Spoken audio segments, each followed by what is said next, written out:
मैं हूँ नादिया, अभी सिर्फ 21 बरस की और जिंदगी के एक नए मोड़ पर खड़ी हूँ। मेरी शादी को 4 माह हो चुके हैं और ये 4 माह मेरे लिए एक अजीब सा सफ़र रहे हैं। जब मैं अपने मैके में थी तो शादी के बारे में कितने रंगीन ख्वाब देखती थी।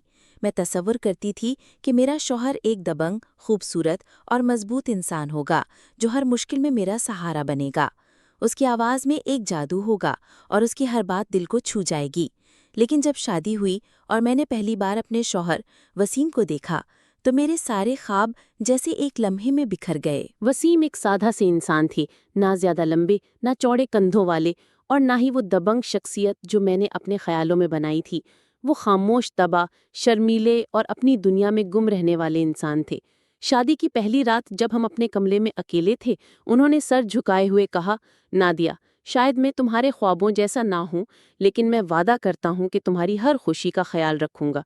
उनकी आवाज़ में खुलूस था, लेकिन मेरे दिल में एक खला सा बन गया। मैं चुप रही और वो कुछ देर बाद थककर सो गए, लेकिन मैं रात भर जागती रही, अपने टूटे हुए ख्वाबों के मलबे को समेटने की कोशिश करती रही। ये जनवरी के दिन थे जब सर्दी अपने उरूज पर थी। सुबह के वक्त गांव पर धुंध की एक सफ़ेद चादर सी छाई होती थी और हर तरफ सन्नाटा होता था। एक सुबह जब मैं उठी और आंगन में आई तो देखा कि वसीम का बड़ा भाई कामरान आंगन में खड़ा लकड़ियों का ढेर तरतीब दे रहा था। कामरान की शख्सियत वसीम से बिल्कुल मुख्तलिफ थी। वो लंबा, तनुमंद और एक ऐसी पुरएतमाद शख्सियत का मालिक था कि उसकी मौजूदगी हर एक को महसूस होती थी। उसकी आवाज़ गहरी और भारी थी और उसकी आंखों में एक अजीब सी चमक थी, जैसे वो दुनिया की हर मुश्किल को चैलेंज समझता हो।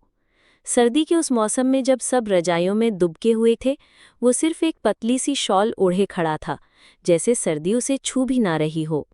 मैंने उस लम्हे उसकी तरफ देखा और ना चाहते हुए भी मेरी नज़रें उस पर ठहर गईं। उसकी मजबूत बाजुओं और पुरएतमाद चाल में एक अजीब सा सहर था। मैंने जल्दी से नज़रें झुकाईं और बावर्ची खाने की तरफ बढ़ गई, लेकिन मेरे दिल में एक हलचल सी मच गई थी।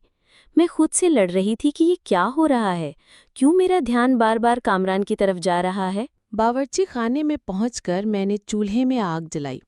बाहर की सर्दी इतनी शदीद थी कि मेरे हाथ सुन्न हो रहे थे। लकड़ियां चूल्हे में डालते हुए मैंने खुद को मसरूफ रखने की कोशिश की, लेकिन कामरान की वो मजबूत शख्सियत मेरे जहन से ना निकल रही थी।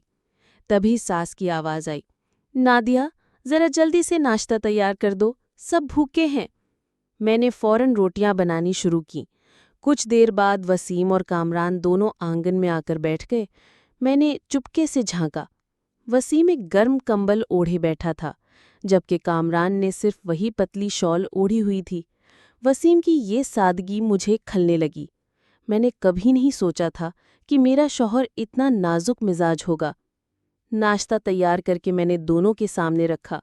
जब कामरान ने रोटी तोड़ी तो उसकी मजबूत उंगलियों पर मेरी नज़र पड़ी। मेरे दिल में एक अजीब सी हलचल हुई। मैंने फ़ौरन नज़रें हटाईं और अपने काम में लग गई, लेकिन वो एहसास मेरे साथ रह गया। दिन गुजरते गए और सर्दी बढ़ती गई। एक दिन सास ने कहा, नादिया, आज चूल्हा जलाने के लिए लकड़ियां कम हैं, जरा बाहर से कुछ लकड़ियां उठा लाओ। मैं चुपचाप बाहर निकली। धुंध इतनी गहरी थी कि दूर तक कुछ दिखाई ना देता था। लकड़ियों के ढेर तक पहुंची तो मेरी उंगलियां सर्दी से जम गई। जैसे ही मैंने एक लकड़ी उठाई, सर्दी की शिद्दत से मेरे हाथ कांपने लगे। तभी पीछे से एक गहरी आवाज़ आई, रुक जाओ, मैं उठा लेता हूँ। मैं चौंक कर मुड़ी। वो कामरान था। उसने बगैर मेरी तरफ देखे लकड़ियों का गट्ठर उठाया और अपने कंधे पर रख लिया। उसके चेहरे पर सर्दी का कोई असर न था, जैसे वो इस मौसम से बेनियाज हो। अंदर चलो, उसने मुख्तसर लहजे में कहा और आगे बढ़ गया। मैं चुपचाप उसके पीछे चल पड़ी। उसकी मजबूत चाल और खामोशी ने मुझे अंदर तक हिला दिया। बावर्ची खाने पहुंचकर जब उसने लकड़ियां रखीं तो उसके हाथ की रगें नुमाया हो गईं। मैंने ना चाहते हुए भी उसकी तरफ देखा, लेकिन उसी लम्हे उसकी नज़रें भी मुझ पर पड़ी। मेरा दिल धक से रह गया। मैंने ना चाहते हुए भी उसकी तरफ देखा, लेकिन उसी लम्हे उसकी नज़रें भी मुझ पर पड़ी। मेरा दिल धक से रह गया। मैंने जल्दी से नज़रें झुकाईं और चूल्हा जलाने लगी, लेकिन मेरा दिल बेचैन था। तभी मेरी भाभी यानी कामरान की बीवी सहरिश बावर्ची खाने में आई। उसने हल्की सी मुस्कुराहट के साथ कहा, क्या बात है नादिया, कोई गहरी सोच में डूबी हो? मैं चौंक गई। नहीं भाभी, बस यूं ही, मैंने जल्दी से कहा। वो मेरे पास बैठ गई और चूल्हे की आग से हाथ सेंकते हुए बोली, नई नई बहू हो, इस घर को समझने में वक्त लगेगा, लेकिन एक बात कहूं। मैंने हल्की सी हामी भरी। अपने वसीम को कमज़ोर मत समझना, वो जैसा भी है उसका दिल बहुत बड़ा है। सहरिश की बात ने मुझे चौंका दिया। क्या इसने मेरे दिल की बात भांप ली थी? मैंने सर झुका लिया। वो आगे बोली, मैं जानती हूं कि वसीम शायद तुम्हारे ख्वाबों जैसा ना हो, लेकिन जिंदगी सिर्फ ताकत और दबंग शख्सियत पर नहीं चलती। वसीम के अंदर एक ऐसी ताकत है जो नज़र नहीं आती, लेकिन मुश्किल वक्त में वो हर एक का सहारा बनता है। मैंने सहरिश की तरफ देखा। उसकी आंखों में सच्चाई थी। मैंने हिम्मत करके पूछा, भाभी, कामरान भाई हमेशा इतना संजीदा क्यों रहता है? सहरिश ने एक लंबी सांस ली और बोली, वो पहले ऐसा नहीं था। जब हमारी शादी हुई थी तो वो हंसता मुस्कुराता रहता था, गांव वालों के चहीते थे। लेकिन फिर एक हादसा हुआ, उसकी आवाज़ भारी हो गई।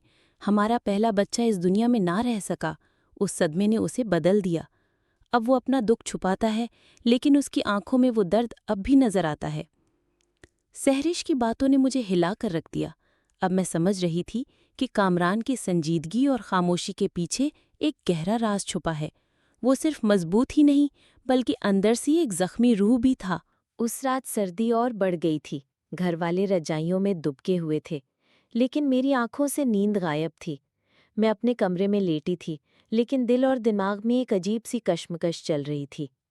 कामरान की वो गहरी आंखें, उसकी मजबूत शख्सियत और उसकी खामोशी मेरे जहन में बार बार आ रही थी। मैं खुद से लड़ रही थी कि ये सब गलत है, लेकिन दिल मानने को तैयार न था। मैं उठी और खिड़की के पास जा खड़ी हुई। बाहर हल्की सी धुंध थी और चांदनी आंगन को जगमगा रही थी। तभी अचानक एक आहट हुई। मैंने नीचे देखा, वो वहां खड़ा था। कामरान। वो आंगन के एक कोने में खड़ा था, जैसे किसी गहरी सोच में डूबा हो। चांदनी में उसका चेहरा और भी गहरा लग रहा था। उसकी आंखों में एक अजीब सी बेचैनी थी। मैंने ना चाहते हुए भी उसकी तरफ देखा, और उसी लम्हे उसकी नज़रें मुझ पर पड़ी। मेरा दिल जोर से धड़का। मैं फौरन पीछे हटी और पर्दा गिरा दिया, लेकिन मेरी सांसें तेज हो गईं। उसकी वो नज़रें मेरे दिल में उतर गई थीं। अगली सुबह जब मैं उठी तो मेरी आंखों में रात की बेचैनी अब भी थी। मैंने जल्दी से तैयारी की और बावर्ची खाने में चली गई। सहरिश वहाँ चाय बना रही थी। उसने मुस्कुराकर पूछा, रात अच्छी नींद आई? मैंने झूठ बोला, हाँ, बस सर्दी ज्यादा थी। वो हंसी और बोली, सर्दी तो थी, लेकिन अजीब बात है कि कामरान रात को देर तक आंगन में खड़ा था। इतनी सर्दी में कोई क्यों बाहर खड़ा रहेगा नादिया? उसकी आवाज में शरारत थी। मेरा दिल धक से रह गया। क्या सहरिश ने कुछ भांप लिया था? तभी वसीम आया। वो अपनी चाय लेकर चुपचाप बैठ गया और अखबार पढ़ने लगा। मैंने उसकी तरफ देखा। उसकी सादगी और शर्मीलापन मुझे एक बार फिर खिला। मैं खुद से नाराज हुई कि क्यों मैं उसकी कद्र नहीं कर रही, लेकिन कामरान की वो गहरी शख्सियत मेरे दिल से ना जा रही थी। दोपहर को जब घर वाले अपने अपने कामों में मसरूफ थे, मैं बावर्ची खाने में खड़ी खाना बना रही थी। तभी कदमों की आहट सुनी। मैं मुड़ी तो कामरान दरवाजे पर खड़ा था। नादिया, उसकी गहरी आवाज़ ने मेरे दिल को हिला दिया। मैंने नज़रें झुकाईं। बहुत सर्दी है ना? उसने कहा। मैंने हल्की सी हामी भरी। वो कुछ देर चुप रहा, फिर बोला, अगर सर्दी ज्यादा लगे तो बता देना, चूल्हा जला दूंगा। उसके लहजे में एक अजीब सी गर्मजोशी थी। मैंने चौंक कर उसकी तरफ देखा, लेकिन वो मुड़कर चला गया। मेरा दिल जोर जोर से धड़क रहा था। एक दिन जब मैं आंगन में बैठी सब्जियां काट रही थी, सहरिश मेरे पास आई और बोली, नादिया, आज शाम को गांव के बाजार चलोगी? कुछ चीजें लेनी हैं। मैंने हामी भरी। शाम को जब हम बाजार जा रहे थे, कामरान भी हमारे साथ था। वो हमसे कुछ आगे चल रहा था और उसकी मजबूत चाल मुझे एक बार फिर अपनी तरफ खींच रही थी।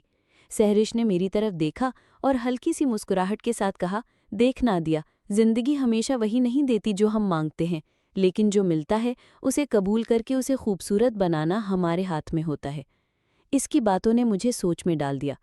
बाजार से वापसी पर कामरान ने एक भारी बोरी उठाई और आगे बढ़ गया। जब मेरा दुपट्टा जमीन पर गिर गया, उसने झुककर उसे उठाया और मेरे कंधे पर रख दिया। उसके हाथ का हल्का सा लमस मेरे दिल में एक हलचल सी ले आया। मैंने नजरें झुकाईं और आगे बढ़ गई, लेकिन मेरा दिल बेचैन था। एक रात जब घर सो चुका था, मैं अपने कमरे में लेटी थी। दिल और दिमाग में एक तूफान सा उठ रहा था। कामरान की बातें, उसकी नज़रें और उसकी मौजूदगी मेरे दिल से न जा रही थी। तभी दरवाजे पर हल्की सी दस्तक हुई। मैं चौंक कर उठी। दरवाज़ा खोला तो वो खड़ा था। अभी तक जाग रही हो? उसकी आवाज़ धीमी लेकिन गहरी थी। मैंने नज़रें चुराईं। नींद नहीं आ रही। वो अंदर आया और दरवाज़ा बंद कर दिया। मेरा दिल जोर से धड़का। ये क्या कर रहे हैं? मैंने घबराकर पूछा। वो मेरे करीब आया और बोला, नादिया, तुम भी तो वही महसूस कर रही हो जो मैं कर रहा हूँ? उसकी आवाज़ में एक अजीब सी शिद्दत थी। मैंने फौरन हाथ खींचा और पीछे हटी। नहीं, ये गलत है। मेरी आवाज़ कांप रही थी। वो हल्की सी मुस्कुराहट के साथ बोला, दिल के हाथों मजबूर होना कोई गुनाह नहीं नादिया।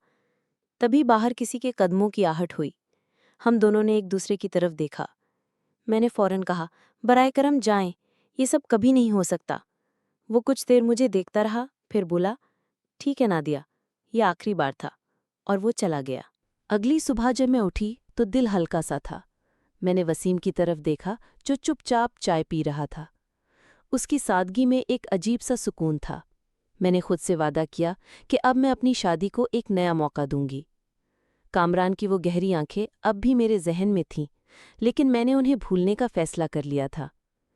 एक दिन जब मैं आंगन में बैठी थी, वसीम मेरे पास आया और वो हल्की सी मुस्कुराहट के साथ बोला, नादिया, क्या तुम कभी मेरे साथ गांव के खेतों की सैर पर चलोगी?